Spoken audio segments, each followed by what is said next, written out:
All right, well, welcome everybody to the 4th annual Women in STEM panel.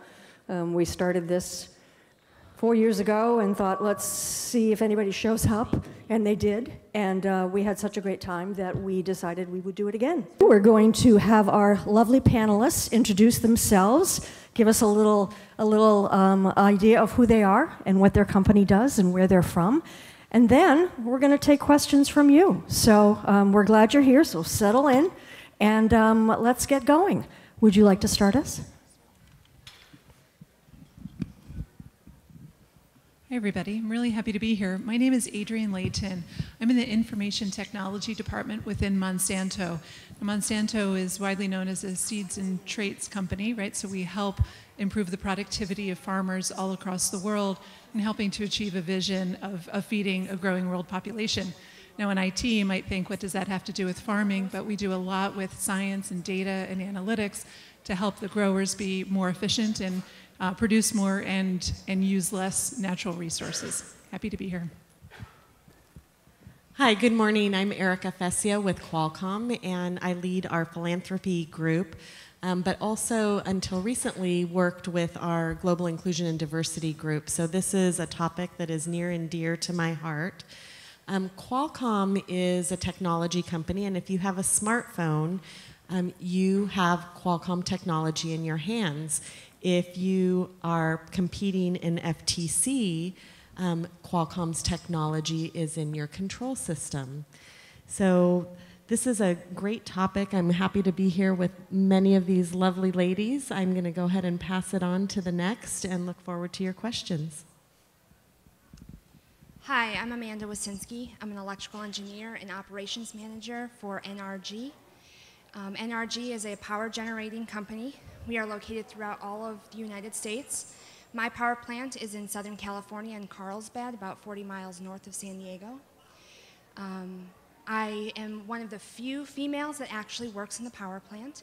I have 30 people that report to me, and only one of them is a female. I'm also a mother of 3, and I travel a considerable amount for my company. I am very thankful to be here and look forward to your questions. Thank you. Hi, my name is Kate Nolan. I'm a materials and process engineer at Boeing. I actually live here in St. Louis. I specifically work on finishes and corrosion for an airplane that's not even in production yet, so that's pretty exciting. I'm also heavily involved in the Society of Women Engineers, which, if you don't know, is a global organization with over 35,000 members in all stages of their engineering careers. We also have a free membership grade for kindergarten through 12th grade students called SWE Next, so we're really excited about that program. Highly encourage you all to join. And within SWE, I'm currently the chair-elect of our STEM Outreach Committee, which is a group that is made up of many work groups to help SWE members to more effectively reach out to younger generations of future engineers. My name's Holly Rollins. I'm with the firm Booz Allen Hamilton. We're based in the Washington, We can't hear you in the DC. back. Can you speak just a little bit up?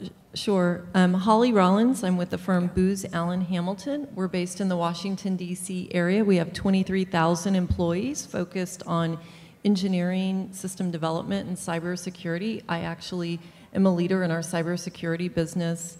I also dual hat. I am the Booz Allen Society of Women Engineer chair, and echo everything she says about getting involved in Society of Women Engineers, especially in college and then in your professional development life. Hello all, my name is Nicki and I have the world's coolest job ever. I work at a place called JR Automation, and I literally get paid to play with robots. So I do what you guys do for a daily job every day. The crazy man in the maroon shirt over there, raise your hand, Dad. That's my dad. He's been a mentor for over 23 years, so I've been hanging around First Robotics for 23 years now. My claim to fame is I used to be the only female head ref in the state of Michigan on our team of 9 head refs, but this year I was thankful to add my second female head ref to our team. I love FIRST, I love being involved, I love mentoring and my middle school kids that I have for FTC. I'm thankful for Carla, as this is my 3rd time coming to this panel, and I'm really thankful that you guys are all here and look forward to all of your questions, so please don't be shy. Good morning, everybody. My name's Danaca Jordan. I am a kind of batch automation and control systems engineer for Eastman Chemical Company. I support sites in the US as well as Estonia, actually. And in addition to that, I am on the executive board of the International Society of Automation, which is the nonprofit member organization for people in automation, instrumentation, and control systems. Hi, everyone. I'm Rachel Wilk. I am a clinical engineer with the Veterans Health Administration. I am stationed at the Manchester VA Medical Center, and I'm also here as a representative of my engineering and technical science sorority, Alpha Omega Epsilon. Awesome. Hey guys, I am Erin Russell. I work for Rockwell Automation. I'm actually based in St. Louis, Missouri. I'm an end user account manager, and what that means is I work with a bunch of big industrial manufacturers to help apply industrial automation products and solutions to help their business needs. Good morning, everyone. My name is Casee Eisele. I work for John Deere in the Global Marketing Organization. I'm responsible for customer-driven innovation for John Deere. And we're very happy to produce products and services around the globe to help feed, clothe, and house our world population. I'm excited to be here with you today. Also involved in Society of Women Engineers and have been a junior LEGO League and first LEGO League coach and mentor. Good morning, everyone. I'm Major General Kim Crider. I am an electrical engineer in the United States Air Force. I have over 30 years experience in the Air Force in engineering and predominantly in cyberspace operations. I've worked in all major mission areas of the Air Force to include intelligence, reconnaissance, and surveillance, battlefield communications, air superiority. So I've worked on a lot of our fighter aircraft, rapid global mobility. I've worked actually here at Scott Air Force Base for many years on some of our large aircraft that provide mobility all around the world and move people and cargo all around the world.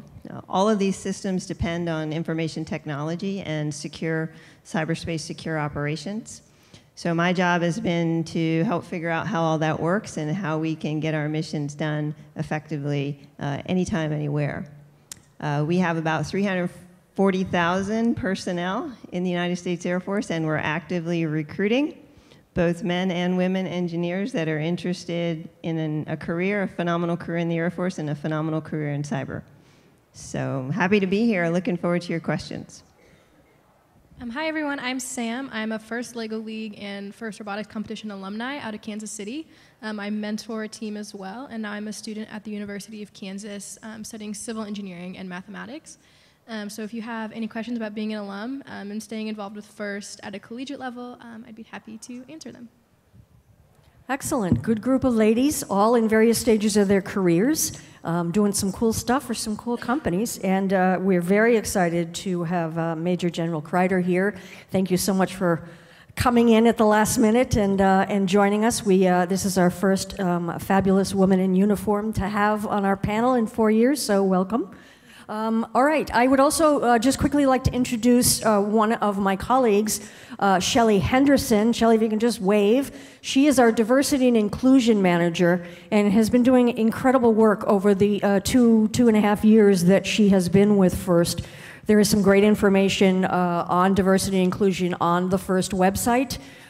Shelly continues to expand what we're doing and how we're doing it, making resources available to teams and mentors and everybody. So if you have any questions for Shelly, she's happy to take them. Her email address, I believe, is also on our website. So if questions come up afterwards, please feel free to email her, and she'll be happy to answer them. So without further ado, let's get started. Who's got a question? We're all going to be shy. I see how this is going. Okay, hold on. Carla. For you. I got a few here. Oh, hello. You're a brave soul. She gets 2 treats. Okay. Hi, I'm Najee. I'm 11th grade. I'm in 11th grade, and I'm from Washington, D.C. I have a question for Miss Nicki. Do you look... Man.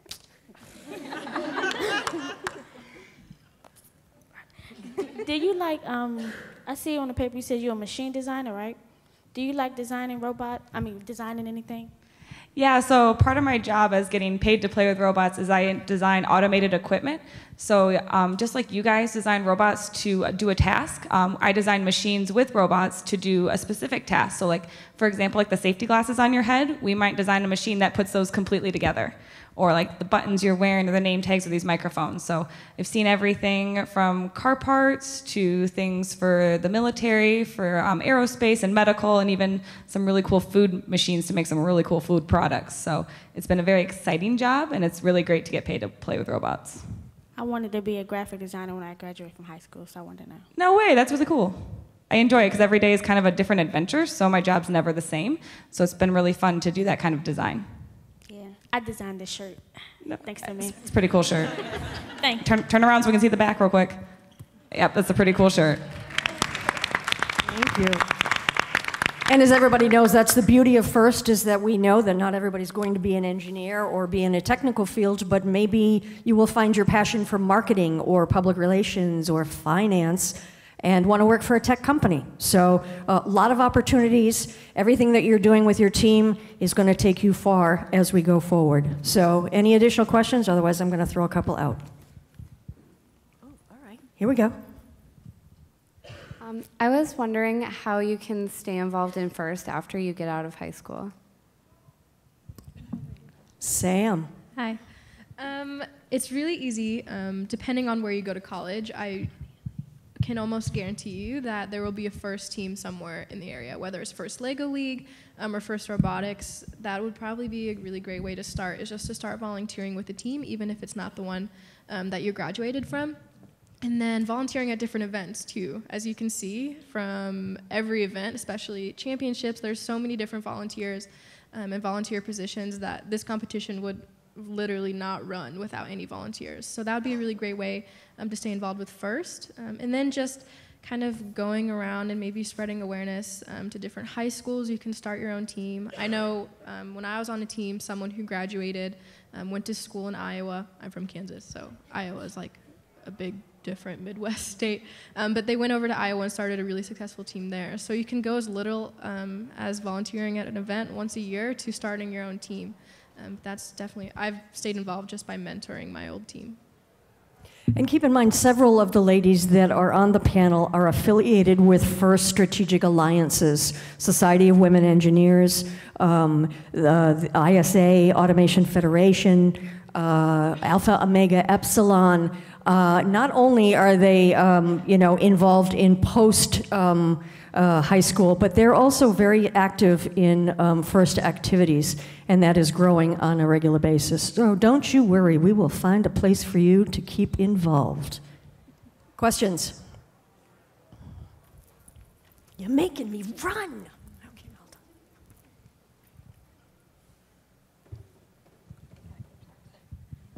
How do you guys like being engineers? That's my question. How do you like being an engineer? Is that what you're asked? Yeah? Anybody? Oh, I was going to say, like I said, I have a really cool job, so that's pretty fun. Like I said, what's great about engineering is, I think probably all of us can speak to it who are in careers, is it actually is a very rewarding job. We get to sometimes create something from nothing, and to see like your designs come to life can be, it's a really great thing to see something you came up with, just like your robots in high school come to life, do what they're expected. So that's one of my favorite things about being engineers. Is a very rewarding job, and of course every day can be a little bit different, so it's always fun.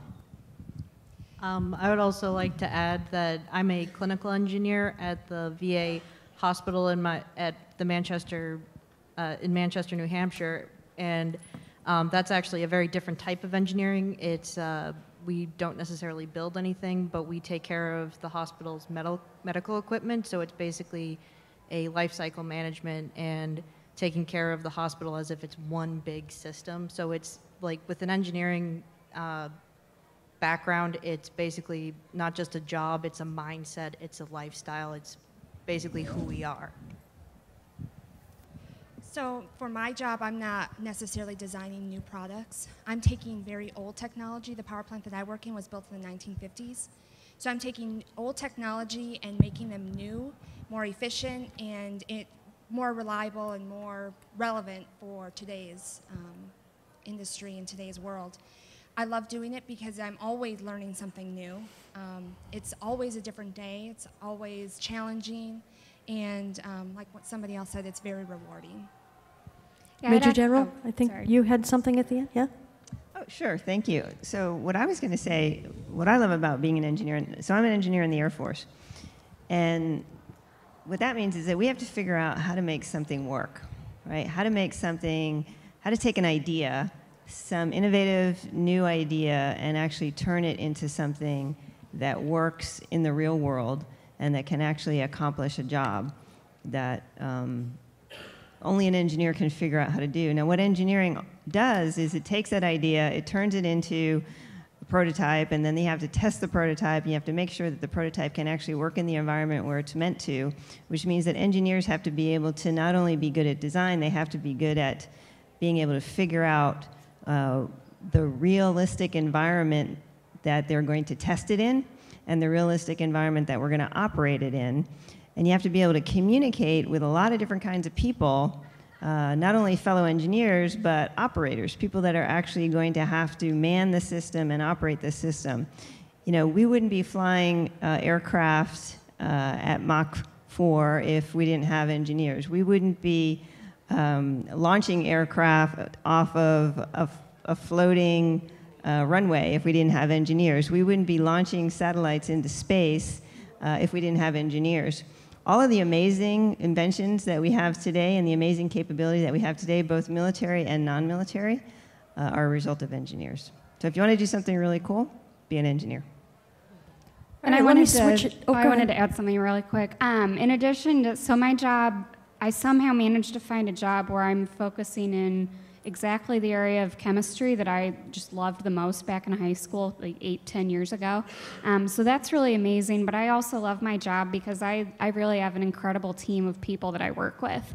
I'm, you know, within my particular group of people I work with the most, my senior lead is, I think, he had been at Boeing for 10 years at the time that I was born, so he has about 37 years of experience. I have about 4. So for me, it's really also been a great learning experience, getting to learn from these engineers who have many years of experience and so much technical knowledge, and then that they're so willing to share their knowledge with me and help me grow as I eventually will probably be leading that team. Excellent. All right. Well, we had a few ladies that had to go to the Dean's List luncheon, and so they gave me a few questions, and let me throw a couple of those in. I'm not totally sure that I know what my passion is. I've learned a lot from FIRST and have many interests from that experience. Do I have to know definitively what I want to do with my life before I get to college? Has anybody on the panel started out as one thing and then switched gears once they found their real passion? I'll go first. So it is entirely possible that the job that you will ultimately land in doesn't even exist today. So I don't think you have to sweat a whole lot about what you're going to study in college necessarily. I mean, pick something STEM related. I'm sure the general can attest to the fact that, like, when I was in college in the 80s, I know I'm dating myself, like, cybersecurity wasn't even a thing. You know, computers were standalone on mainframes. So technology is very fluid and very rapid. I would focus on the acquisition of key skills, and those skills are problem solving, communication, quantitative, you can't take enough math. Those are the things that are going to transcend the different technology waves that are going to come. So just, I think, try a lot of different things. Take an engineering class, take some science classes, take some advanced math classes, and just follow your heart. I mean, I went as an undergrad thinking I was going to ultimately go to law school and be an attorney, and I just went in a completely different direction. And I think that's okay. You grow along the way, and you don't arrive just because you get a college degree. I think it's very important to be a lifelong learner. I myself actually couldn't even spell information technology in college, and so a lot of the skills that I have in cybersecurity today, I have picked up as a professional through professional training opportunities and in response to business needs of our clients. And so you don't, it's not 4 years of learning whatever you're going to learn that's going to carry you through a 30, 40-year career. It's the incremental acquisition of knowledge that will just continue to propel your career. I think that's really sound advice. I was a marketing major in college, and I did get a minor in management information technology. So I was, a little bit aware of this information technology world, but I had no idea what was going to be available. So I would say, in addition to that, really great advice, just really be open. Keep your eyes and ears open. Every day, every hour is an opportunity to learn something new, to meet somebody new, and it may open a door and take you on a path that maybe you didn't intend to. So in my career, 20 plus years, I've just really tried to be very open and have had a ton of different experiences and a very rewarding career so far. So I'll also jump in here. I started as a biological and agricultural engineer. My emphasis in college was food engineering, and I was very passionate about it. I was going to work for M&M Mars and design chocolate bars. Ooh, got my attention. I ended up at John Deere designing tractors, and then working in manufacturing, and then working in our global operator station group for sprayers. And now I'm in marketing, right? So none of those things you would think are related, but I learned each step of the way. So echoing the same things, looking for the opportunities, treating each opportunity as a learning experience, and as an engineer, knowing that I could solve the problems that were put in front of me. So it didn't matter that it wasn't a chocolate bar, it was a tractor, and I was solving the problems, and I was still helping to feed the world. And I could go to work every day and be excited about that. Now I'm solving marketing problems, and I still go to work, and I'm passionate about it every day. So excellent. I don't think you have to know what that passion is. It may change. You may find something new. Don't worry about making the wrong decision. There isn't actually a wrong decision. And every experience you have will be a learning experience along the way, and if you treat it as that, then you'll come out on top no matter what you do. And I was going to add, don't put so much pressure on yourselves. Nobody expects you to have all the answers. Lord knows we don't have all the answers, and some of us have been around for a couple of years. So don't worry about it, and look at it like you do first. You try something, it works, great. You try it, it doesn't, that's okay too. You just keep trying different things until you find the right fit. Erica, you had something? I do. Let me expand on all of these ideas and just say I am not an engineer. But I love science and technology, and I think, as some women have said, it doesn't necessarily mean that you're not going to end up in a high-tech company impacting technology. But what I really want to encourage all of you to do is to create your own opportunities, because in my career, each time I was ready to make a change, that was something that I had identified, and I opened the door to that opportunity. And so one of the things, particularly to the young women in the audience and those who are supporting young women in making things happen, is that sometimes we wait for the right time or the right experience or the right person to help us. You're the right person, now is the right time, and you have the experience that you need to knock on that door, to open that door yourselves. And so I just really want to encourage you to make those opportunities for yourself. And to echo an earlier point, there really are no mistakes. So there's very little in this life that is permanent or that can't be undone, so don't be afraid. I'd like to add one more thing that may sound kind of the opposite, but I swear it's not. I would also like to advise that you would be, please be patient with your freshman and sophomore year. Even like if you think that you know what you want to do and then you get to freshman year and you're in engineering, but you're taking biology and physics and calculus, those are the building blocks that you move on to your specific engineering courses with. So please don't get discouraged by those. I had a lot of friends who switched majors after freshman year because they thought, this isn't what I thought engineering was going to be. Be patient, you'll get there. Excellent. Good advice. All right, let me throw another one out, and then we'll take one from the audience. Can you give me some advice on how to get my ideas taken seriously on my team, which is mostly guys? I think I'll go ahead and start on this one. And feel free to parallel that with your workplace. Go ahead. I think most of us here work mainly with guys. So I know there are 3 women at my entire manufacturing plant. And probably the first 5 to 6 years of my career, most of the operators actually treated me like I was their daughter. So that's just something that you kind of work through.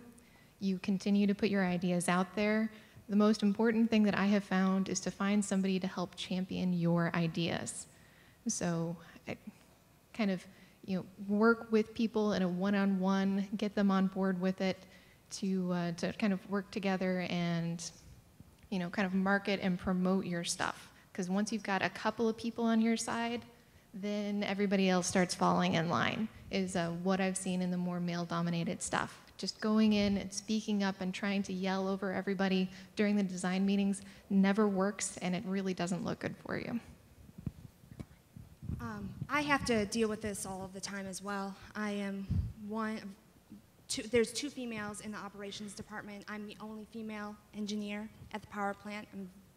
Very, very rare do you find female engineers in the power industry. For me, it's just being persistent and keep saying what you believe is right. Somebody's going to listen. And once they find out that you're right, they're always going to know that you're going to be right. Keep going at it, keep trudging forward, and it'll all work out. It is very difficult. It's something I have to deal with every single day. I feel like I'm always having to prove myself. But eventually you'll get there and people will start listening. I'll say, if you don't mind, Carlisle, I'll add. I've never had a problem with not being heard because I'm very loud, so that's always been helpful.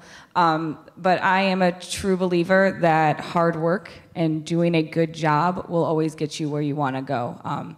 I work on a team of 27 engineers. I am the girl. I'm also one of the youngest on the team. I have never once been treated differently for being the girl because my hard work, it shows. So when you put forth a good effort, it really does come through and show.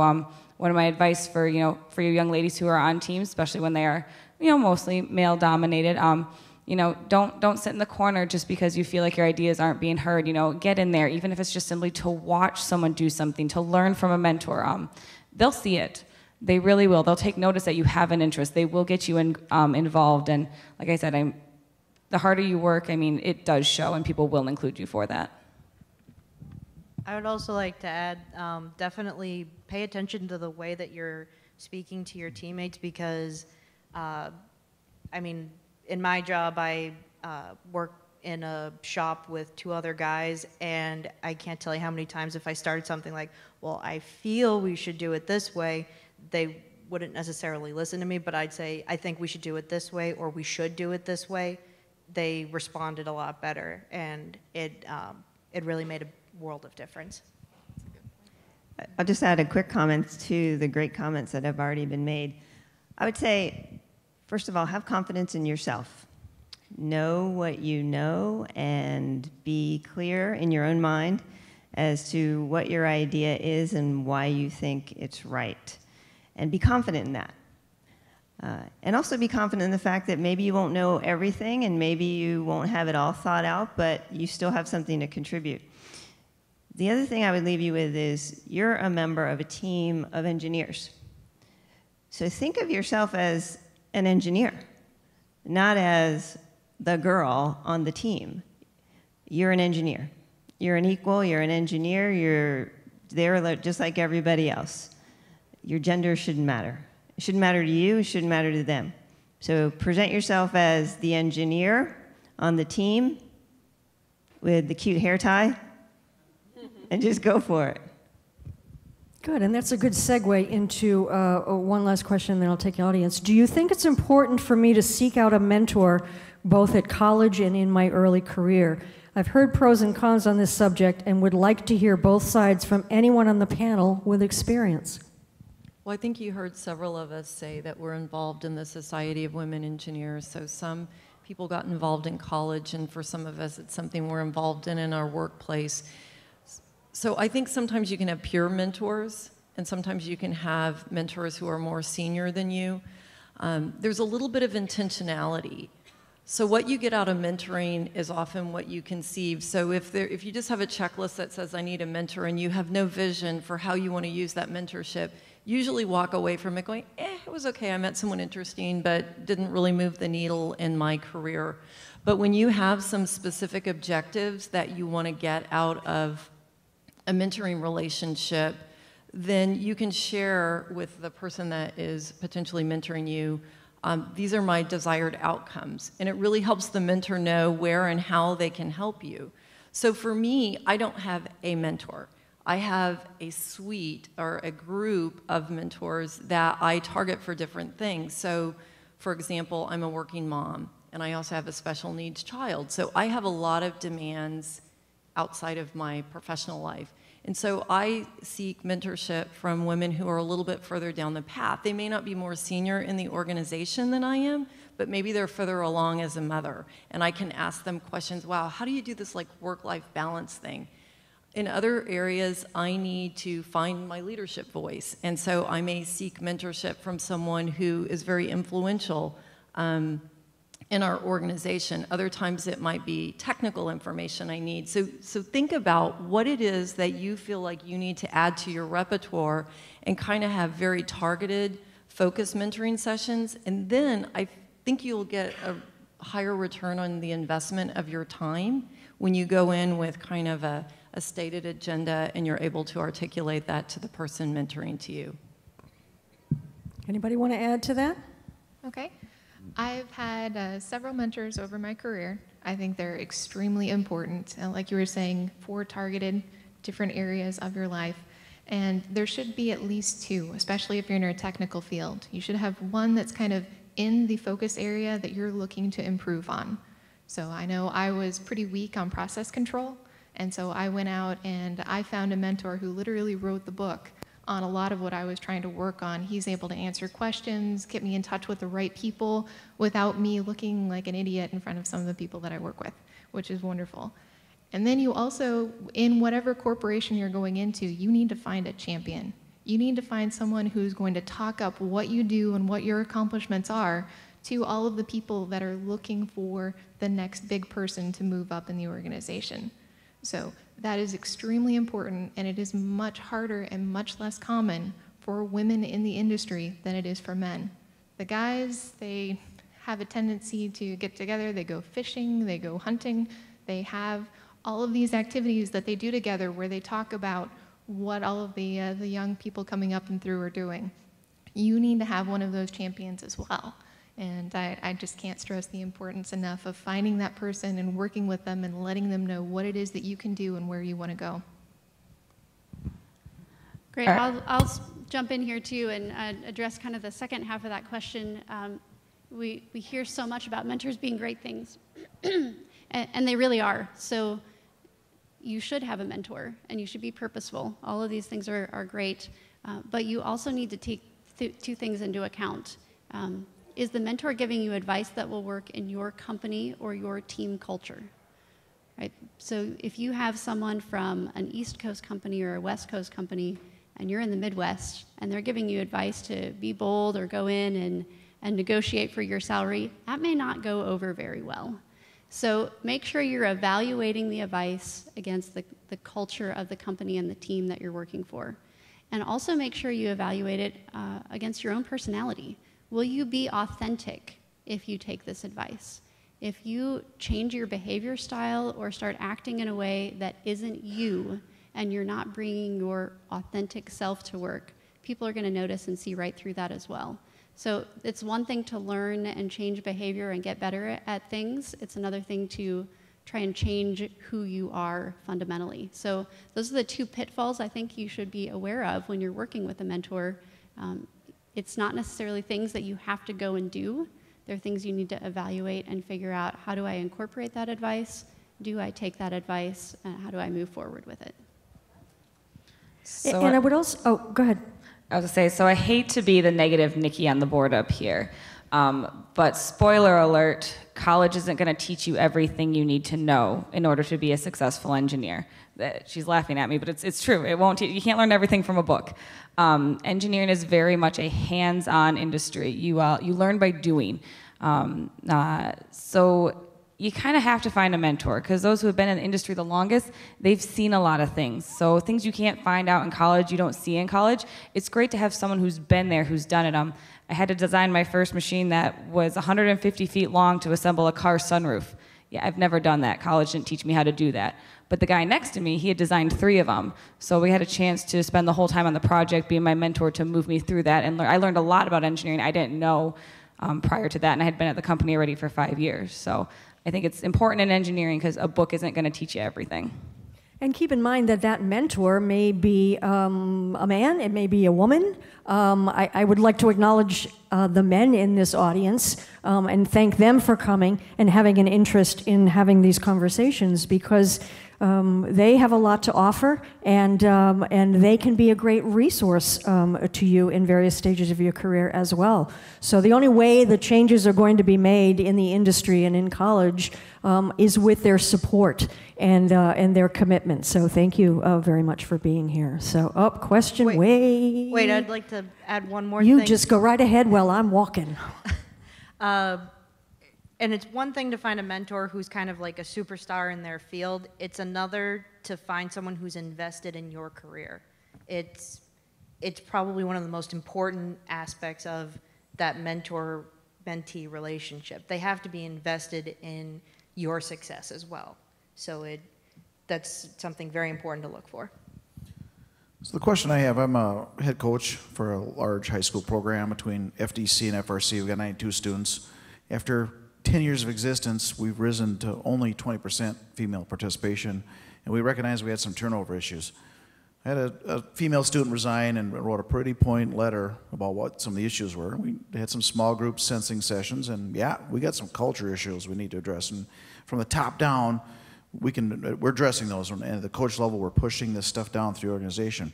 One of the challenges we've found, or one of the things I'm looking for and have not found, and I've said in a lot of these phenomenal seminars that you put on this weekend, is there training specifically? We're looking for the girls, young women, some empowerment training or some how to confront these situations, because the head coach isn't always going to be there, and sometimes the head coach finds out about an incident 3 or 4 days later or a week later that something happened that is not the way we want our culture to go.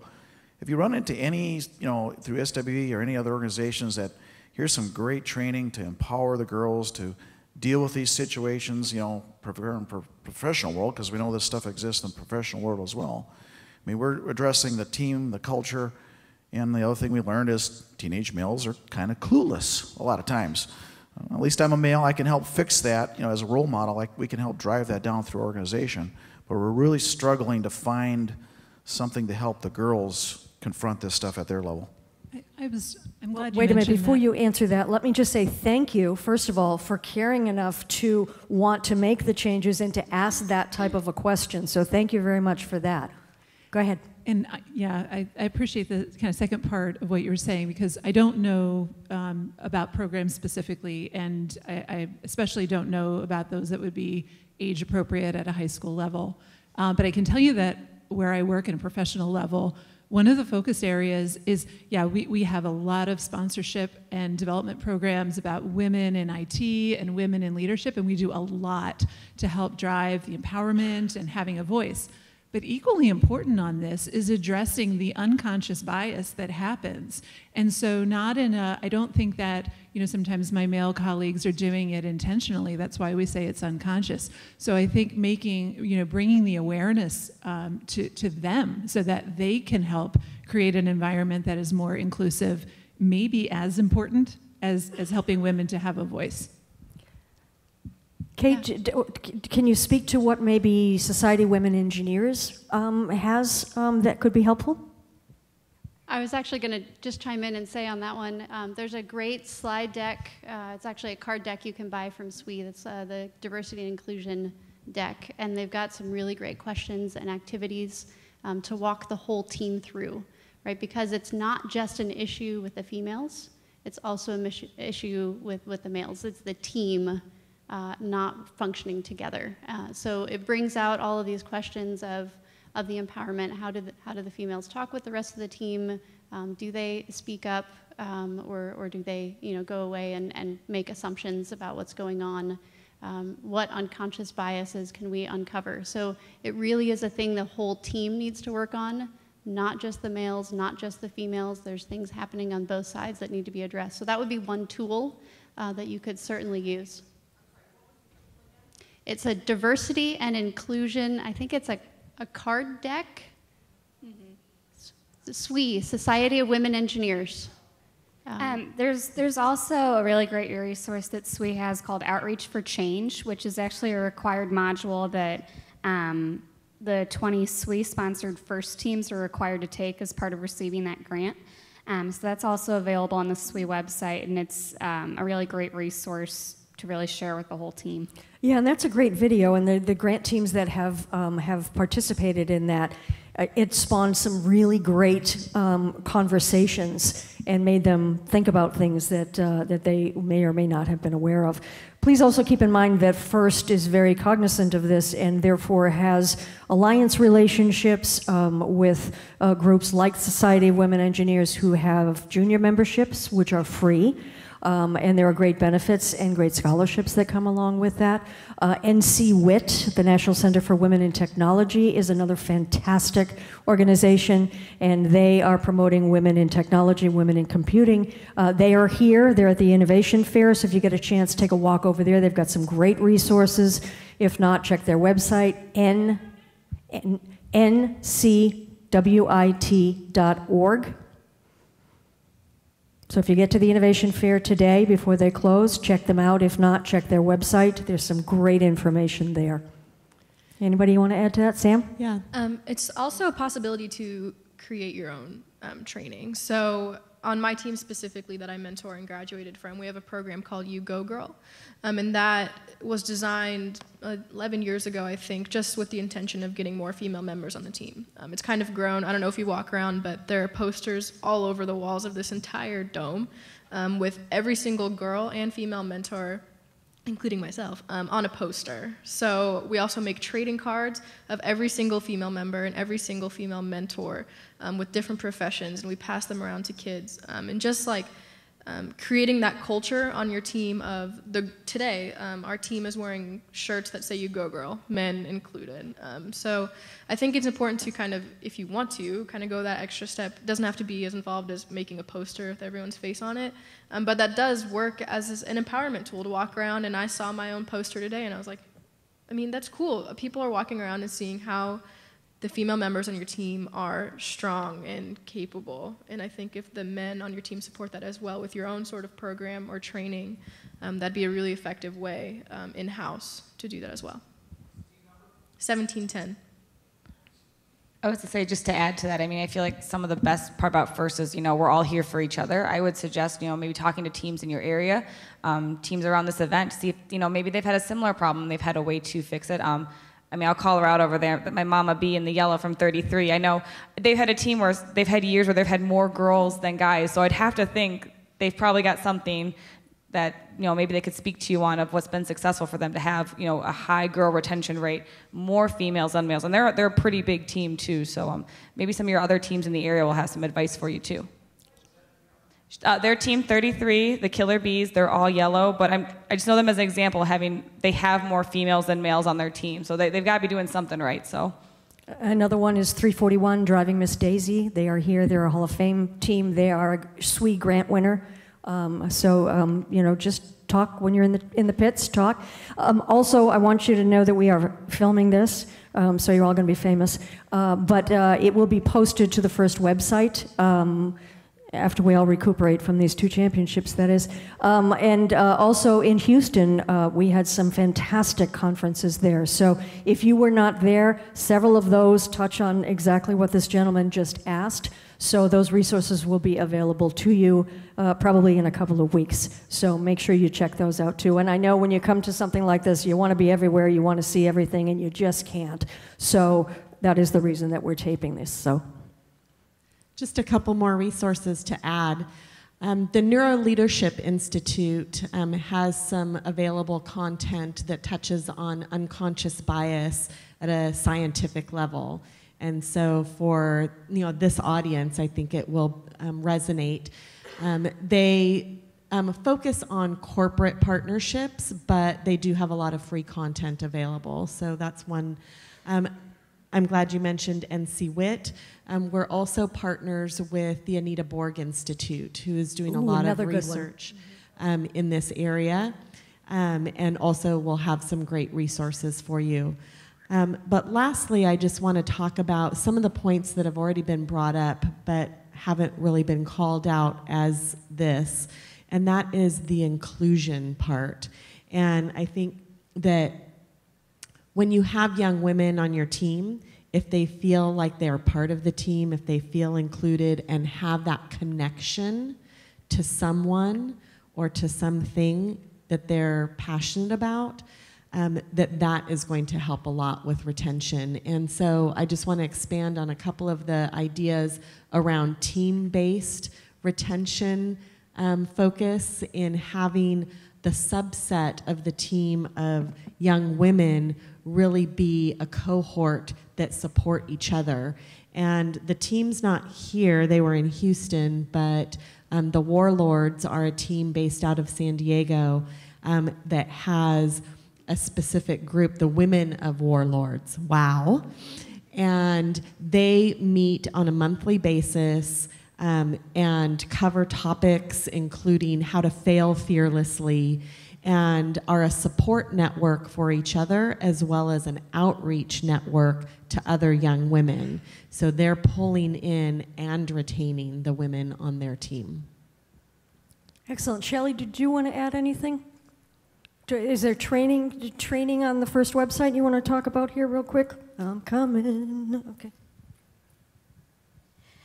I just really am kind of bubbling over with so many thoughts, and so I'll reduce it to a few. And if you have any questions about anything that I say, just find me.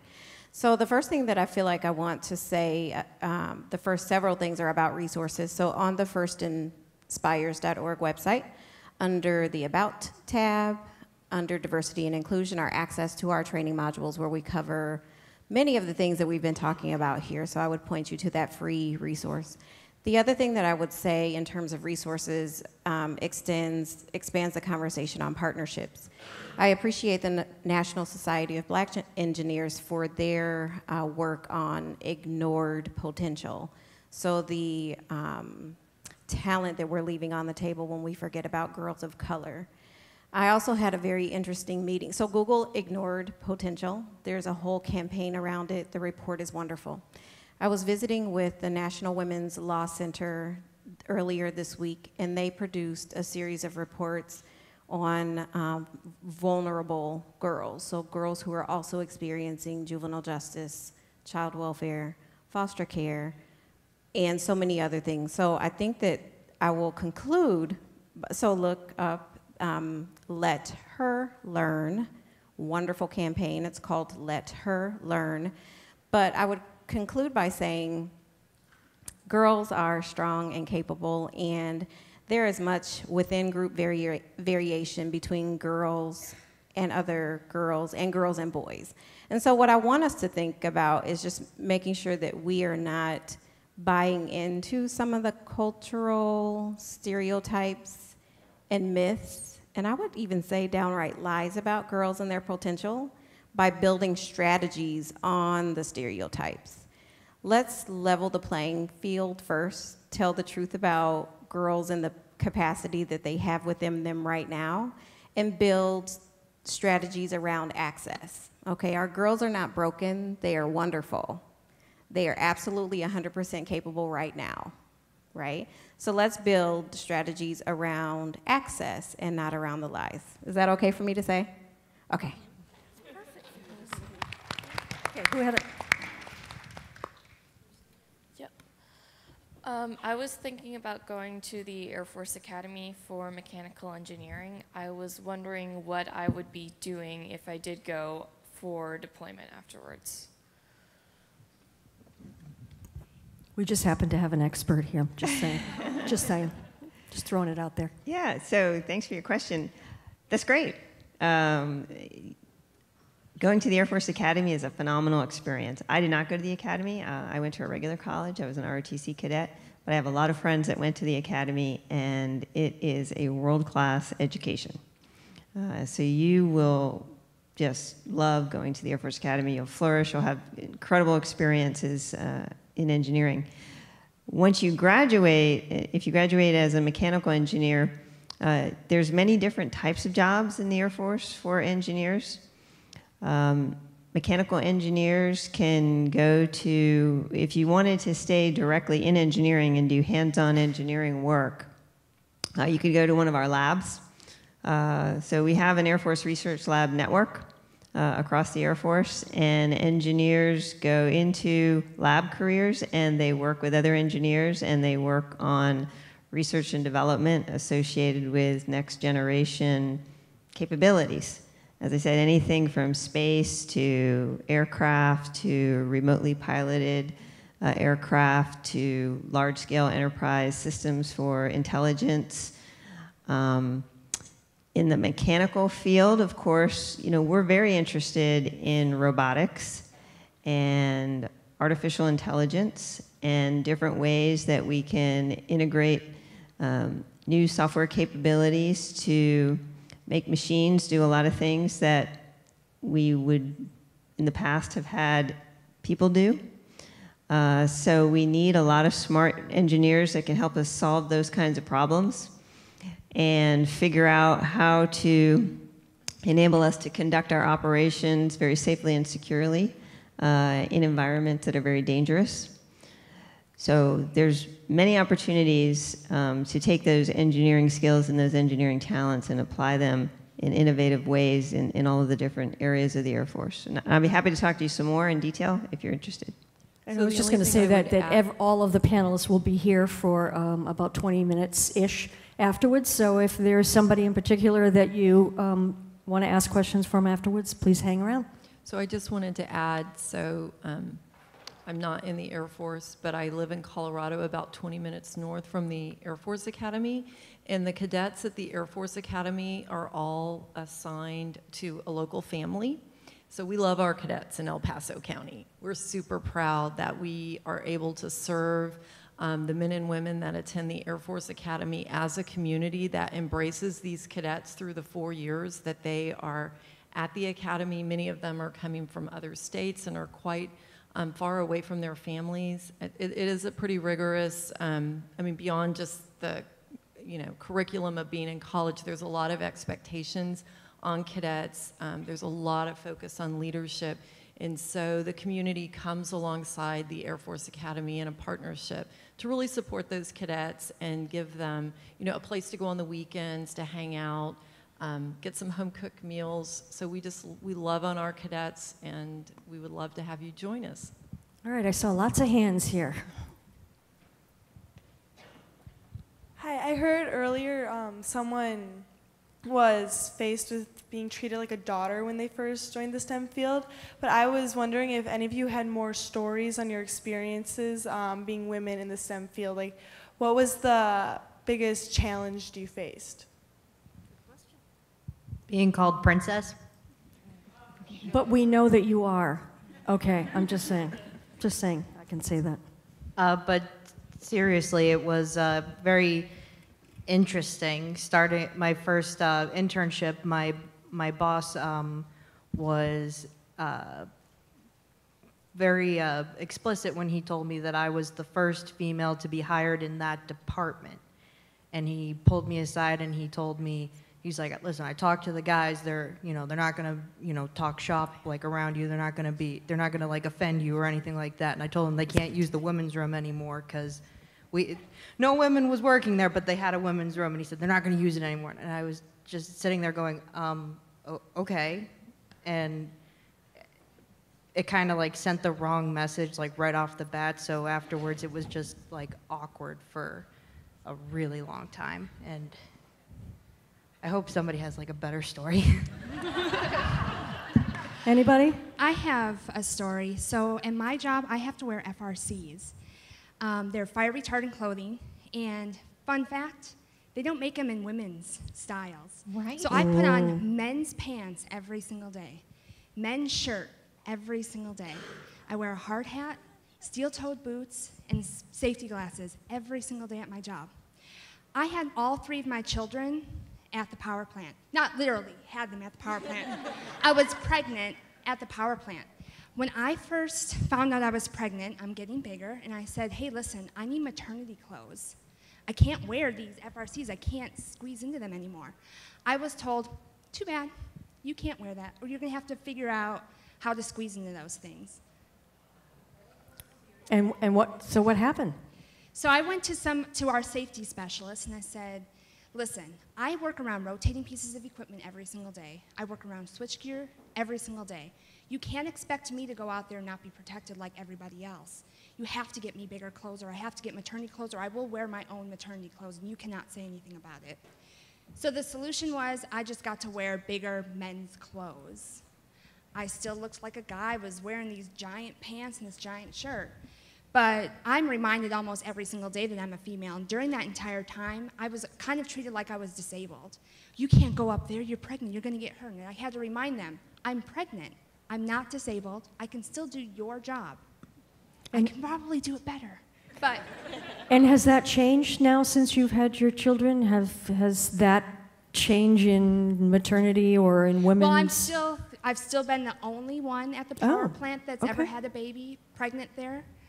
So I couldn't tell you if it really has changed, but I've had all 3, and every single time, they kind of accepted it more. They saw me the first time climbing around motors at 8 months pregnant and stuff like that. So they just kind of, say, okay, yeah, that's Amanda. She's just being crazy going around all those motors and stuff like that, but she can do it. Well, kudos for you. You didn't stop. You just kept going. That's good. Okay, sir. Carlisle, I have something real quick. So for me personally, so you can tell, so I'm 26. I look pretty young for 26, right? So one of the things that I've had to deal with pretty much every summer, there'll be a question of, oh, how are you enjoying your summer? Oh, are you here for this? No, I'm a full-time engineer. I've been here for 4 years. So for me, that biggest thing, it's really come with experience, knowing that as I've been around longer, I know how to walk in a way that makes it look like I know where I'm going, knowing that I know what I'm doing in my job. So it may be hard starting out, especially if you're like me and look young for your age. I work with a very senior workforce. Many of my coworkers are the same age as my parents or older or have grandchildren already. So for me, it's been all about basically forcing myself to have more confidence and not take it too hard if someone thinks that I'm 21 and just there for the summer. So I had the privilege in the 1990s of having a very interesting discussion with the then CEO of Booz Allen. And so he pulled together a women's advisory board, and his question was, well, we don't have problems hiring young women. We have problems getting them through the pipeline into senior management, and they all seem to be leaving in their 30s, and what do you guys think we should do about it? So, here's this very professional man in his 60s, and we need to tell him about breastfeeding and how that's an issue, and that a lot of women are, at least in the 90s, were like, seriously, you're only going to breastfeed, some of you are young, but you're only going to breastfeed maybe a year. It's a very short-term accommodation that you make for an employee. I've been at Booz 23 years. Taken 2 maternity leaves. What's several months across 23 years to accommodate me, so I'll come back to work after like a 3 or 4 month maternity leave. So we were explaining to him, and it can be very embarrassing, and to your point about not having women's-sized clothes or maternity clothes, they can be very awkward conversations, but sometimes you're the trailblazer in your company. So I had to explain to our CEO kind of in detail why when you share an office, you can't just go breast pump, and it's no, you have to have a private room. So he took it, I was very dispassionate about it and tried not to get emotional. And he's like, well, okay, so what would the requirements be? And I said, well, ideally, you kind of need an indoor office that locks. For privacy, you need a little refrigerator. It has to have I'm going through the mechanics of these are the requirements that you would have for a mother's room. Today, fast forward to 2017, every Booz Allen office that services 100 people has a mother's room. See, that's great. That's It great. was embarrassing, but it was worth it. And so I think it's kind of part of a sisterhood that we all just have to step up, knowing that the women that come behind us will benefit from that. And please, and don't think that it's just like somebody's out to get you or whatever. That situation may not have come up until you guys came along. So you are trailblazers, yay. And just so I get mistaken for an intern all the time, I'm just saying. Okay. All right, go ahead, sir. You guys have obviously got a very diverse and successful panel up here. Many of you are in positions that a guidance counselor would never tell a young mind to focus toward. So what would your advice be to these young minds to focus their talents so they can work towards getting the right job and not just a job? I think, if you don't mind, I would really like to, talk about the benefits of internships. So internships, I know a lot of companies now, especially the ones who are involved in sponsoring the FIRST programs, are looking at doing the internships for juniors and seniors in high school, as well as all of the different support that you can get for internships through college. I had 6 different internships at 6 different companies before I decided what I wanted to do. So oil, gas, upstream, downstream, chemicals manufacturing. I did research both at a corporate level and with the people who were working on their master's degrees. And when I graduated from college, I had a really good idea of where I wanted to start out based off of all of those experiences. So take advantage of those, look for those opportunities, and then once you get into the field and you start working, create those internship opportunities for the people who are coming after you. Yeah, so speaking to that, I'm actually in technical sales. At Rockwell Automation, all our technical sales group, we're actually all engineers. So I graduated with a degree in industrial engineering, and I actually minored in psychology, kind of to change it up a little bit. But I would like to say that no matter what you do within engineering, you can go into anything you want. I can't tell you anyone else I actually graduated with that does the same job as me. We're all very diverse, and no matter what you do, you always can either change roles or change companies or things like that. And at the time in college, I had no clue that technical sales was an opportunity for me. I actually just found Rockwell through a mutual friend, and I knew that they had a great culture of inclusion and just like a great Midwestern atmosphere, and I'm from St. Louis, so that's kind of what I wanted. And I walked up to them, I started talking to them, they're like, oh, you should do technical sales. I was like, that's a thing for engineering? I had no clue. And so did 2 internships, and 4 years later, I'm still here, and I'm loving it. So. And I think there's a lot more internships available now to high school students where it used to be just college students. And certainly a lot of our wonderful sponsors are realizing that, this is the time to maybe expose some of these students to some things and let them try it. There's also some great events that are out there. The organizations that we mentioned all have junior memberships. There's a chance to rub elbows with ladies like these wonderful ladies on the panel who are doing different things, and it will expose them to that early. So it's never too early. Okay, next question. I was just gonna add to that real quick. My encouragement for you, if you are working with high school students and trying to figure out what their passions are, is I kind of went backwards. I figured out what I loved and then tried to find a job that required or had that. I joined a robotics team for FIRST because I knew it was fun. Dad had been coaching one for 10, 12 years at that point, and I knew the nerd kids were really cool to hang out with. And then I was like, you know what, Dad, I really like working on this robot. Like, what can you do? He's like, well, you could be an engineer. At that point, I had no idea what an engineer was. So I had turned my passion for robotics and love of robotics into a job in robotics. So sometimes it's just figuring out what you love and what is actually out there. And along those same lines, really quick, there's a great book called Change the Conversation. So rather than talking about are you good in math and science, it's what do you want to do, and engineers solve problems and change the world. So changing the conversation it's a great book, and it's a great way to think about how you talk to high school kids about making that career decision. Next question. Hi, I'm a recent college graduate and kind of just hit the workforce. And something I wish I had gotten some exposure to was a panel like this when I was in FIRST. And I think for me especially, I've faced a lot of challenges like these ladies have shared along the lines of making accommodations or being treated differently because I am a woman in a men's world.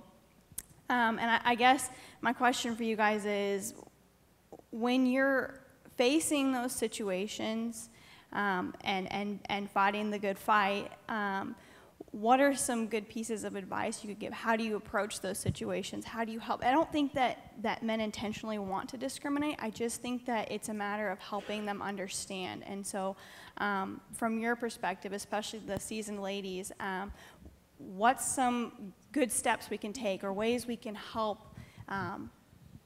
bring that out in our workplace?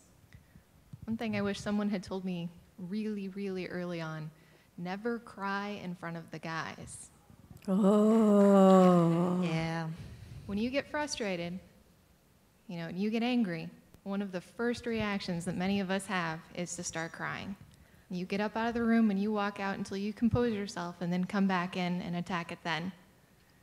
And a lot of times those tears, work with me, ladies, a lot of times those tears are not boo-hoo, it's I am so mad that's how it comes out. But that's very good advice. Step back from the situation, go to the ladies, do whatever you need to do, and just breathe, because you lose credibility instantaneously. It's also it's also going to be awkward no matter what, but be honest. If something makes you uncomfortable, speak up, because otherwise, like, intentionally or unintentionally, they're just going to keep doing it until you tell them stop.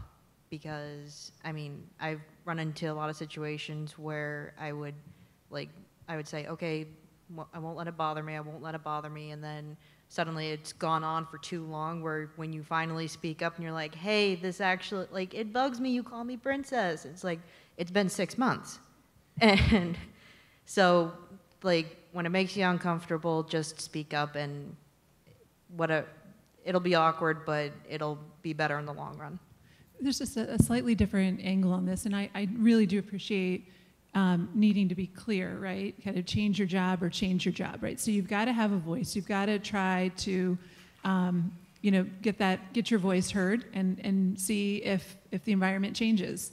But I would just offer, this is kind of the counter position here a little bit, that companies know that diversity of thought is valuable, right? They're more productive. They are more, they perform better. And so it's good business to have diverse organizations. And so I would suggest to you all that it's not all doom and gloom either. There are plenty of organizations that have real focus on diversity and inclusion. So I would encourage you to try to find those too. And I'll tell you that within the information technology department at Monsanto, the head of our software development organization, so the guy that leads 500 plus software engineers, is a huge proponent of diversity and inclusion. He writes about it on LinkedIn. His name's Mike Weaver. Go find him. And I think that you'll be really inspired by the fact that there are a lot of men and women really focused on changing the workplace. Okay, another question. A gentleman. I have a couple of things to add on the last question, and that is, yes, find your voice. There is a resource that I'm going to share with you, a book called Crucial Conversations. And it's been in print for a while, but the lessons from that will help you to have that really tough conversation in a way that gets results. And I just have to say that I respectfully disagree with the don't cry. And for this reason, because we talked a little bit about being authentic. And if that is part of who you are, then that's part of who you are and the diversity that you bring to the table. And I will say that, I was in a really tough meeting earlier in my career with a very senior lead of engineering. And I was so angry at the way that conversation was going that my emotions built up, and I used that to let him know, you're not scaring me. I am really angry right now, and this is how it comes out. And so, can we talk about that? can we talk about how angry this conversation is making me?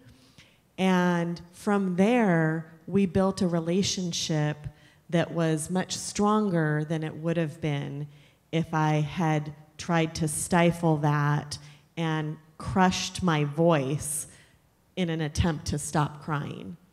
And so I just wanted to put the counter argument out there for consideration about authenticity and using that to your advantage. So I have a question it's a bit of a follow-up to a bunch of these things. So for men who are especially in technical fields, what are some of the techniques that you've experienced in the workplace that have helped to create environments where you do feel included, that you do feel that your voice is being heard, that that you're willing, that you're not being sort of pushed aside or anything like like happens in some first teams and things like that. What are some things that we can do to help make sure that everybody's included and that your voices are being heard? I had a great conversation with Andy Baker from Andy Mark a couple days ago because he does the Diversity and Inclusion Conference. And just to speak to some of the things he said and he advised, he's like, one of the biggest things I try to remind my team members of is we're all people. We're all people, we're all team members, we're all equal, we're one big family. And I think just in general, whether it's female students, someone of maybe a different nationality, it's just all about we are people, we are one team. So starting to look at, maybe the women on the team as they're my team member versus the girl. He's just found it's been a real big thing. I'd offer one really simple piece of advice is don't tolerate it. Doesn't mean you have to kick somebody off the team or fire someone, but make it clear to the team that you as a leader aren't going to tolerate whatever sort of behavior that you see that you don't think is being inclusive. So something that we do at Rockwell, Rockwell Automation, we're really into inclusion, and actually within the U.S., all our offices across the U.S., which I can't even name how many there are, we all have inclusion teams, and something fun that's kind of out of work to kind of make things a little more lighthearted, we always do team building events that are outside the work office. So it's like, I don't know, so big team building events are really fun to kind of get things out of proportion and just get everyone working together. So. In SWE, we talk a lot about men as diversity partners, and that's exactly what you're talking about. So not relying on the women in your team or the minorities in your team or those with thought diversity to be the ones that point it out. If you're looking for those same things, you're looking for the unconscious bias that's creeping into the conversation or creeping into the relationships, you as the majority can help address those situations. So I'll bring up a very specific example. We were having a conversation about who would be great backfill for someone on a team that I was working with coaching. And they had two candidates they were talking about, and it was a male and a female. So they were listing all the great qualities of the male, and then they got to the female and listed all of her great qualities, and then someone chimed in and said, yeah, but I don't think she'd like to travel. And I stopped the conversation. I said, okay, I'm gonna point this out, guys. You've just made an assumption for this woman. Because she has children, you don't think she wants to travel. Has anyone asked her? And why did you make the comment about her and not him? And so I was the one that had to point that out and have the conversation with the team, and they realized it, they were open to that conversation. But what I would love to see is more of our men being that diversity partner and understanding when we're making those assumptions in those types of conversations. Because that conversation in that room was deciding the future of those two people's lives. And that's a really big deal, and we have to treat it as a big deal. So we need the men to step up and be the diversity partner and help point those things out in those very crucial conversations. And I would also like to add that it could also just be as simple as saying, hey, what do you think we should do, like on a specific project? Like ask them, like open that kind of, like give that opportunity to them to like have their voice be heard, because sometimes it's hard, like no matter what you're doing, sometimes it's hard to get in a word edgewise. Like no matter what group you're in, if you're a man or a woman, it can sometimes be just a personality thing, so you got to try and like make sure that everyone gets a chance. I would also just say feedback. I know I asked a senior leader in my company several years ago. I said, oh, can you give me feedback on my effectiveness? And he's like, oh no, I would feel very uncomfortable doing that because you're a woman. I was like, wow. Well, thank you for being honest. But I really have grown a lot from getting feedback. It's something I solicit and I ask for. And so you might see if you can find a woman and to say, you know, hey, how can I help you? Whatever. You know, give her feedback on how she presents in a meeting, if she's getting her ideas across. I did have a situation where I was leading a team, and so people would, you know, they come to you with problems, and I was always not wanting to be impulsive. I'm a very data-driven person, so someone would come to me and they would want something, and I'd be like, okay, I'll get back to you. And then I would go and I would, you know, kind of look at the situation from multiple perspectives and come back with an answer. And so someone gave me the feedback, people perceive you can't make a decision. I'm like, oh my gosh, I can totally make a decision. I just want to make a data-driven decision and not be impulsive. But the feedback helped me better articulate when I was going to go and hit pause before I made a decision, just to articulate, you know, I want to make a data-driven decision. And I was then able to have much more intentional conversations addressing that gap or that perception that people had that I couldn't make a decision, by saying, you know, hey, thank you for your perspective on this challenge. I'm going to go do some additional data gathering and I'll get back to you. So it kind of helped me improve my effectiveness in conversations. And so I think feedback is huge. And so often we're hesitant to give feedback because maybe it's not always positive. And yet you're continuing to set that person up for failure because most women or most professionals are not unwilling to change. It's just they don't understand where they're not being effective. And so I think feedback is huge. One more thing, sorry. Also kind of going off of that, definitely look at all of us as individual people because whereas she's data-driven and, you know, takes constructive feedback, I'm actually a little bit more sensitive, so sometimes I can't just take blunt feedback, kind of have to soften the blow for me a little bit. So this isn't like a one-size-fits-all type, like this is the answer for everybody. So get to know your team members as individuals and see what works specifically for them. I'm a teacher. I'm also a mentor. I've talked to a lot of girls. I was a biologist in, you know, that's what my degree is in. Then I went into teaching. But I've heard a lot of the girls in my school kind of make the comment that because STEM has kind of been this buzzword in education for a while, and the whole women in science, they're kind of like, you know, I don't really think that women need to have a special, you know, special benefits given to them just because I'm a girl. They kind of, I feel like they don't really understand fully the struggle because of all of the doors that have been already kicked down.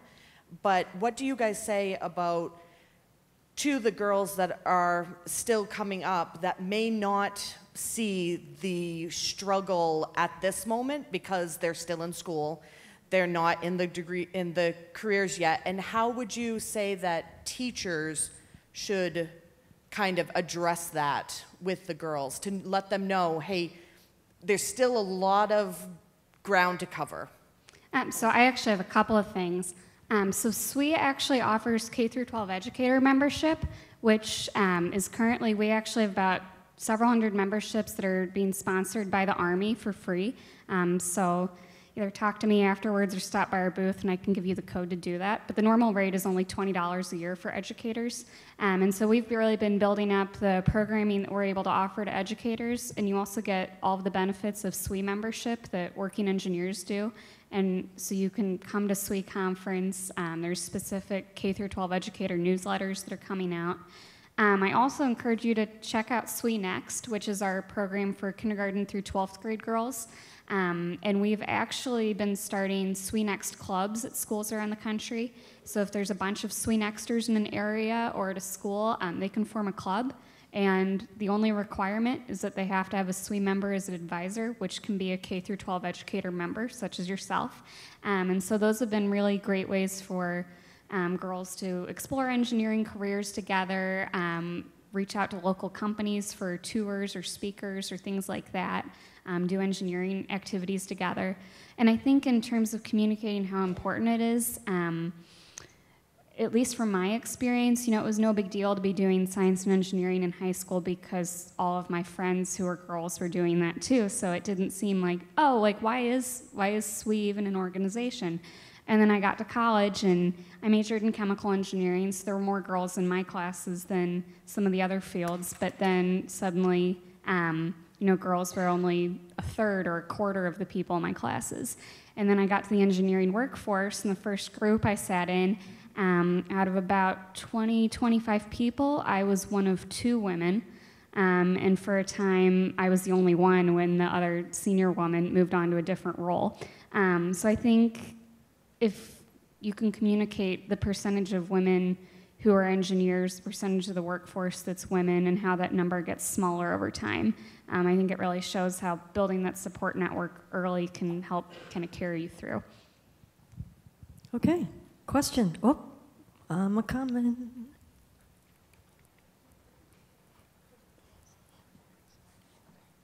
Who had the question?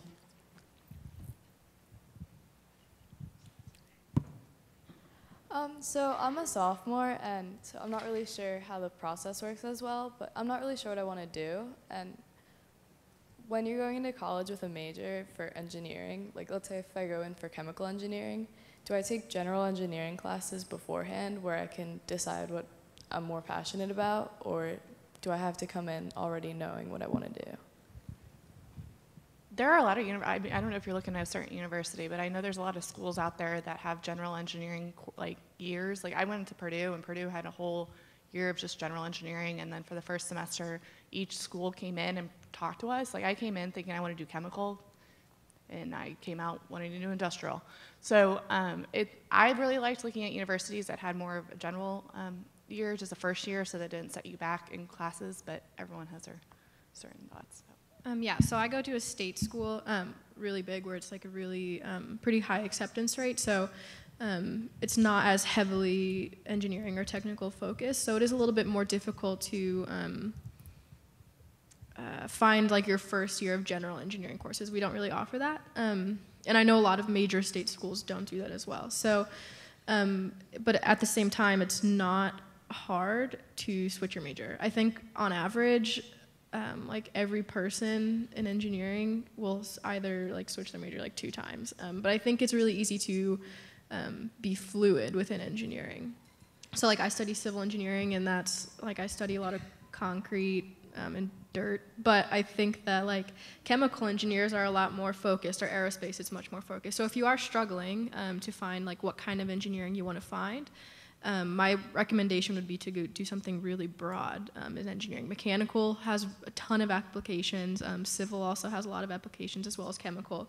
But if you study something like petroleum, aerospace, those are a little bit more difficult to move around in, I would say. I don't know if that's the general consensus, but a really broad type of engineering, as a college student, that's kind of what I tell prospective students is like, if you don't really know yet, there are definitely ways you can move around within the engineering schools. I would argue that chemical is one of the broadest. Yeah. So.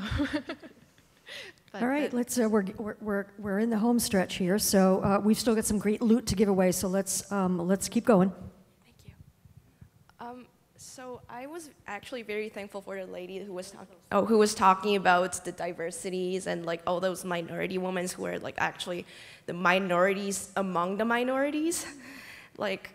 Especially on my team, like about 20% of the team members are girls, and I'm the only international student and also the non-white girl. I hate to use this word, but I'm the only girl like that is actually the minority among the minority. And when usually the girls are considered as daughters, then I'm like considered as a babbling babies who can't even like speak because of those language barriers and cultural differences. So I was curious if there's any like different measures or like different perspectives I could take as a different kind of minorities, or like I'm also curious how I could reach out to some people in similar situations that I am in, because they are so, like, those people who are actually minorities and also girls are very scarce, especially in my community. How you could reach them? I know I haven't been actively involved with FIRST since my high school, which was back in 2002, 2003, so I'm hoping things haven't changed entirely since then. But there's a lot of online forums available back then where you can try and get at the smaller communities, you know, have peers that you can ask questions, go back and forth. Once you get off into college and then into the industry, a lot of companies now are going very, very global. Like I mentioned earlier, I not only support sites here in the US, I also support them overseas. And so I have to do a lot of my programming translated into Russian, and language barriers are a really real thing. So, but that doesn't make the people that I'm working with any less intelligent that they can't speak English as well as I can. And it's something that we have to be very, very aware of when we're going in and doing that and working with those people. So, but find those communities. I think there's online resources to get you into touch with them. And then when you're looking for your university, kind of consider the area that it's in. I actually graduated from the University of Houston, which is an extremely diverse university, especially considering where it is there in that kind of oil basin. And so my senior design team, I was the only person on that team whose first language was English. Interesting. Okay. Oh, another question. Can you share your experience or advice in pursuing like career promotion opportunity in your company? Do you feel like it's difficult for you to find being promoted in comparative with your male colleagues when you're looking for the same job? Or?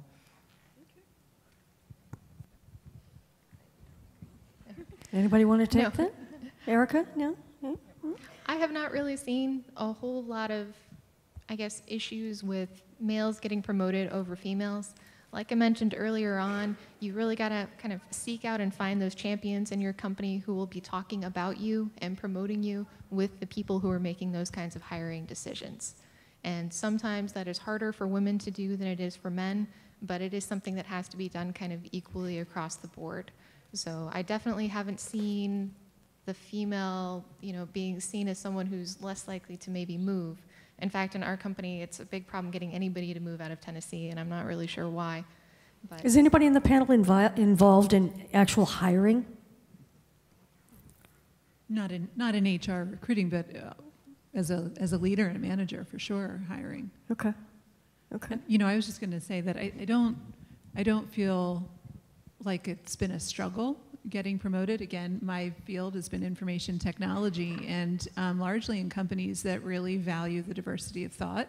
And that's not to say that I got my promotions and I moved because I was a woman, but I think that it's important to know your skills, to know your worth out on the market, and to not be afraid of looking, outside. And if I've had certainly times in my career where I thought the next step was in order and was appropriate, and when it didn't happen, I had to find the courage to either accept that it wasn't going to happen or choose for myself to make a change.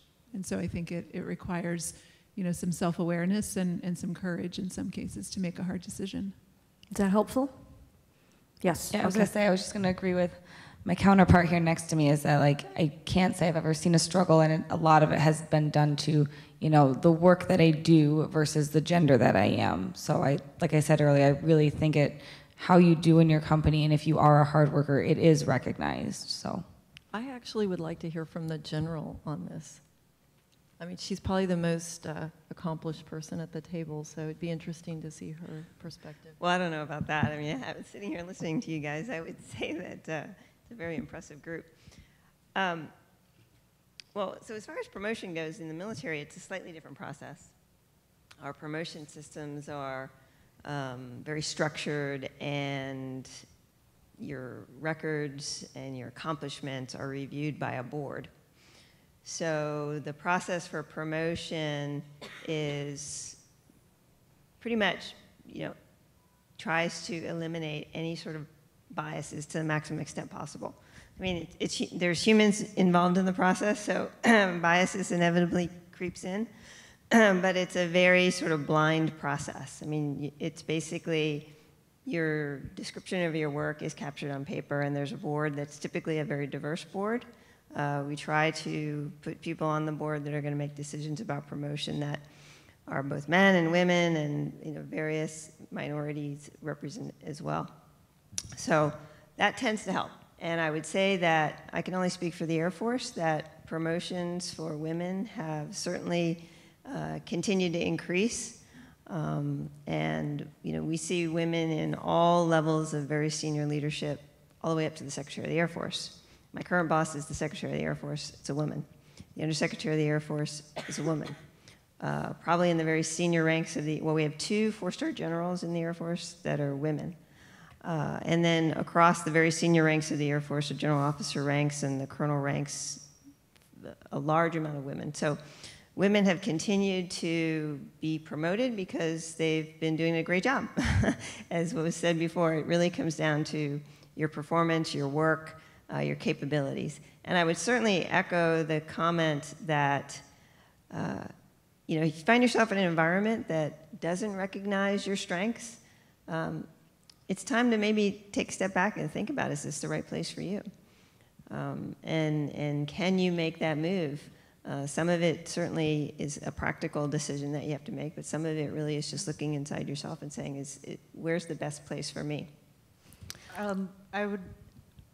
I have a very similar, I work for the VA, so our system is actually very similar, but I have a story from my mom, actually, because she was a program manager at Raytheon, and the gist of the story was that she was looking at the budget for a certain project that she was working on with a bunch of other program managers, and their salaries were on there.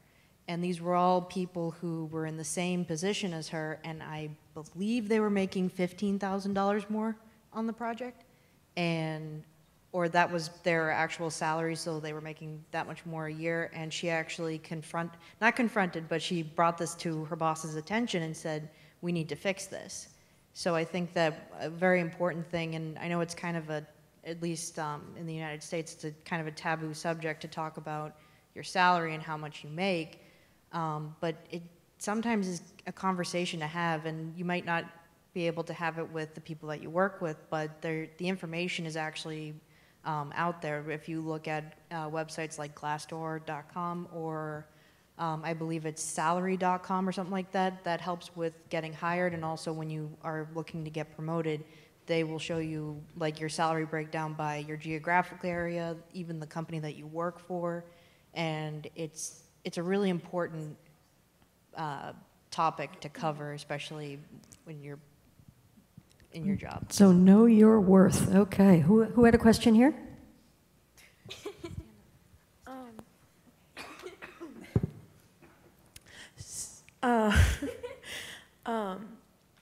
Have any of you guys been affected by like the wage gap in STEM fields?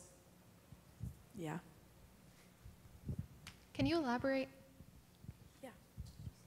Like, have you guys been affected by the wage gap in STEM fields, and do you see it as like a big problem that we need to pay more attention to? Can you define, I'm sorry, we're struggling to know, what do you mean by the wage gap in STEM? Are you talking the difference between male versus female salaries in STEM, or are you talking about STEM versus other fields? Yeah, male and female in STEM jobs. Like I think she was just saying, it's a very real thing.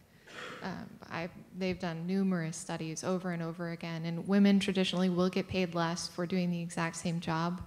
And a very good deal of that, I believe, has to do with the fact that women aren't as upfront about what they're doing and what they're worth. So like they were saying, we don't go up to people and say, hey, I am amazing and I deserve a raise for this, whereas the guys might feel a little bit more comfortable with doing that.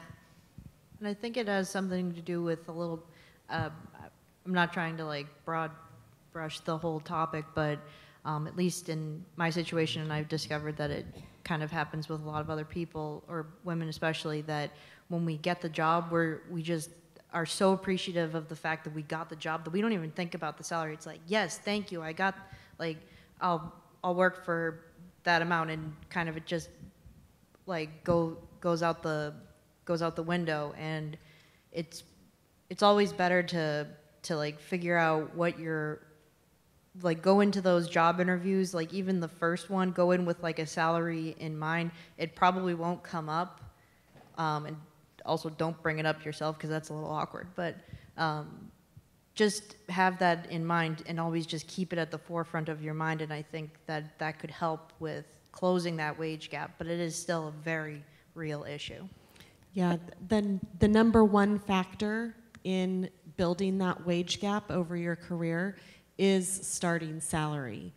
And so going back to know your worth, know it, and don't be afraid to talk about it at the appropriate time in that job interview, job offer process, because it's been shown that women are less likely to negotiate their starting salary, and that gap builds over time because increases are built on that base salary, bonuses are based on the percentage of that base salary, and so again, don't be afraid to have that conversation at the right time. And also do your research before you go in, as somebody was just mentioning there. Don't be so overwhelmed that somebody, wants to give you an interview. Do your research before you get there. See what people are saying about this organization. Find out what, what's the good, the bad, and the ugly before you go in. So at least you are aware before it gets to the next level. Question? I'm going to jump in here with one more because I'm kind of on the other side of that conversation. So I work for John Deere. My husband also works for John Deere. So we've both been with the same company for 20 years. We both started right out of college, have moved to a lot of different positions. We've worked globally. And the one thing I would encourage you is to understand the company policies and understand how promotions work, how raises work, how bonuses work, because at some places you don't have to negotiate. You do the work and you're rewarded for your performance. And if that's the kind of culture you're going to thrive in, where you don't have to worry about negotiating for your salary and sticking up for your worth, where you know you're going to be rewarded for your performance, I can tell you, because I manage the books at home, there's not a wage gap that we're seeing, at least in our household and from our company. And so that's something I can be very proud of with the work that I do with JD SWE, John Deere SWE, and knowing from our personal situation that the wage gap does not exist everywhere. We know it's real, we know it's out there, but your company's policies and your understanding of them can help you overcome that gap. I just want to say thank you for that, because I was going to bring in that there is hope. There are good companies out there where it's not a reality. I know where I work at JR Automation, it is not a reality for us. I know what I make. I know I've been successfully rewarded for that, and it is based on my workload. So I want to thank you for that down there, too, that there is hope in this world. But I do think there is unconscious bias. So a lot of companies are trying to iron out ambiguity around salaries by going to more structured levels, where if you're at a certain level doing a certain job, you make between this and that, and it's not a big gap. So if you're racking and stacking people that are generally doing the same job, they should generally make around the same. And a lot of companies are really striving for that, and that is some of the progress being made. The unconscious bias is, how long are you stuck in a level? How long are you stuck at a step? So if a man can matriculate through every 18 months or 24 months, and it takes a woman 36 months or 48 months, that is an unconscious bias. And it goes back to, someone made the comment about being in I don't know if you said an assessment meeting, but a meeting where they were talking about two people, and they're like, oh, well, she doesn't want to travel. So sometimes there's, oh, no, she can't take this on. She's got kids at home, and that's going to require long hours or whatever. So I think the fight is still making sure that you can make the levels, and that's where you really need those advocates that are kind of your voice in the meetings, where you're not sitting at the table, so you get those promotions to be in the steps. Okay, the clock is a-ticking, as it does to us every year. So we're going to take 2 more questions, and then I want to remind you that in these boxes that are littering the stage, please don't make me carry these back to New Hampshire. Okay, so help yourself there. And we are going to have probably 10 minutes to talk to the ladies. So if there's a particular lady or ladies that you would like to ask some questions to, after we conclude, you are more than welcome to do that. You all are obviously extremely successful women, but I also work with young women, and one of the things I hear often from them is self-criticism. And kind of a term that's been floating around is this imposter syndrome. And I heard one of you say, oh, you know, we're so thankful to have gotten hired or get that job that we didn't want to negotiate for ourselves or we didn't want to do. And I also heard another one of you mention, you know, hey, don't be afraid you're going to come out of college and you're not going to know everything. You know, you had a mentor that taught you how to do the real work, the hands-on, the day-to-day work. How did you wrap your head around your self-worth when you faced questions and not knowing something? I see that it's a little easier for some of our guys to ask each other questions. How did you come to terms with the fact that not having all the answers is okay, it's not weakness?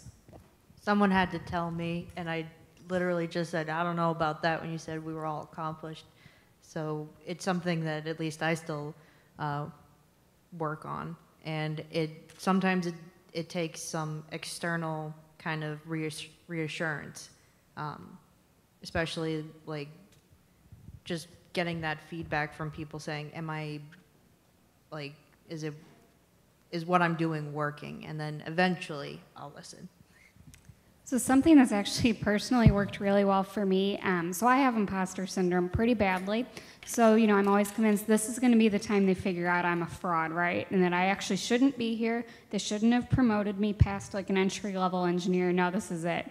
So I actually keep a folder of positive emails that I've gotten or accolades. So when I'm kind of needing that boost, I can go back and look at something, even if it's totally unrelated to what like the topic at hand is, reminding, oh yeah, I did a good job presenting it at that conference, or I did a great job on, you know, this report for work or something. So being able to keep track of those times when you know you were successful and looking back on them has been really helpful for me. And that's really good advice. We do that at first. When we get a lot of emails, good and bad, but when you get something like that, it can really help you on a bad day. I get some from parents and from students, and that kind of gets us through. But when you start accumulating those and you put them in one place, you start seeing that, hey, I'm doing a good job, and sometimes we all need to hear that, you know? Sometimes you need to hear that attaboy or read that memo 12 times, but whatever. Okay. Yeah, I just got a question for the panel. Quick show of hands. How many people work in a situation where they don't know their salary grid for their job code? You have a salary grid, low, high, midpoint? It varies a lot on region. So my company is throughout the entire United States. So your salary is very different in San Diego versus Michigan. Well, city factor type stuff, right? Yeah. So, but in general, who does not know their current salary grid? You don't know your current salary grid? That surprises me. But I do know my worth, right? So I think how companies handle leveling and Right. grades is very different. But what I do know is the skills and the competencies that I have and what they're worth in the market. Right. So that's external versus internal, right? So I would strive, you know, for when you start a job, at least ask the question. They might not tell you, but you know, when we get to salaries, we start talking about how close you are to midpoint, whether you're over. And when you start thinking about that, you talk about promotions to get you to the next step type thing.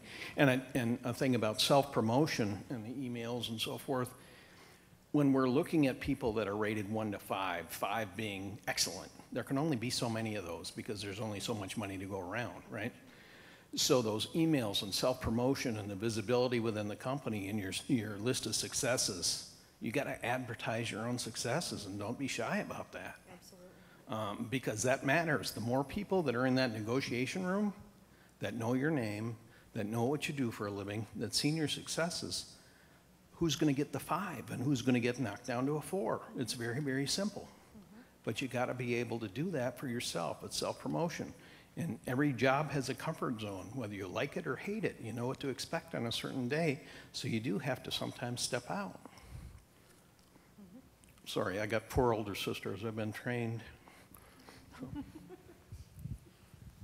No, and that's a very good point. Is to, and that goes along with with knowing your worth and and keeping track of of where you are and what you've done well. And if you're in an organization that has different committees, get involved in things other than what your particular job requires, because then you get to know other people in the company. They get to know you, and that's a very good point. Okay, one more, lady in the pink.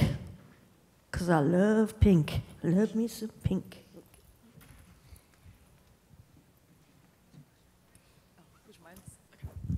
I have just a really fun question. For those of you who are mothers or work with, younger children, what is your favorite way to share your love of STEM? First. Okay, checks in the mail. Thank you. I'll elaborate on that, though. So I started coaching Junior Lego League.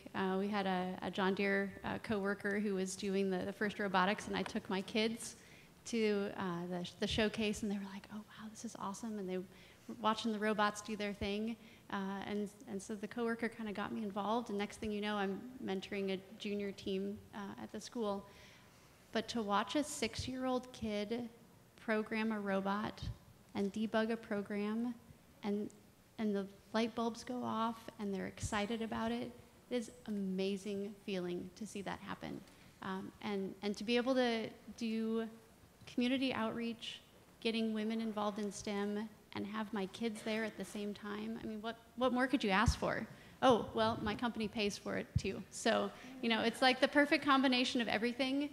So it's been an amazing way to kind of pull all of those aspects of my life together. I have 3 young children, and one thing that we like to do, my husband is very technical as well. So every night for dinner, we talk about our day, and we don't spare any details. My 7-year-old, my 5-year-old, they know about generators. They know how generators work. They know how boilers work. So we really just get very involved with our work and talking about it and making sure they understand what we do. Okay, the big hook has come to get us out of the room. So first of all, I would like to join me in an applause for these fabulous ladies.